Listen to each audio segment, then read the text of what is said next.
200 টাকা ইনকাম করলে 50 টাকা বিএনপি ছাত্র দল যুব দলকে চাঁদা দিতে হয়, স্থানীয় সেলুট ভাই, এমপিদেরকে চাঁদা দিতে হয়। এই এভাবে এগিয়ে চাঁদাবাজির যাও। বাংলাদেশ আর চলবে না। আপনারা যদি মনে করে থাকেন এই চাঁদাবাজির যাত্রা আপনারা অব্যাহত রাখবেন, মনে করার দরকার নাই এভাবে বেশি দিন খাইতে পারবেন। হাসিনার হয়তো 17 বছর লাগছে। আপনারা এটা বলেন সত্য, প্রত্যেক দিন জুলাই হয় না, প্রত্যেক বছর জুলাই হয় না, কিন্তু যখন জুলাই হয় তখন পালানোর জায়গা পাবেন না। হাসিনার জন্য ইন্ডিয়া ছিল, আপনারা বলেন আপনারা বাংলাদেশ পন্থী দল, আপনাদেরকে আমাদেরকে ইন্ডিয়াও নিবে না, পাকিস্তানও নিবে না, আমাদেরকে এই দেশের মধ্যেই থাকতে হবে।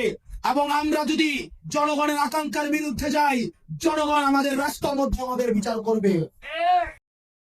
200 টাকা ইনকাম করলে 50 টাকা দিতে হয় চাঁদাবাজদের। এটাই হচ্ছে দেবিদ্বারের হাসনাত আব্দুল, একজন রত্নগর্ভা মায়ের রত্ন সন্তান।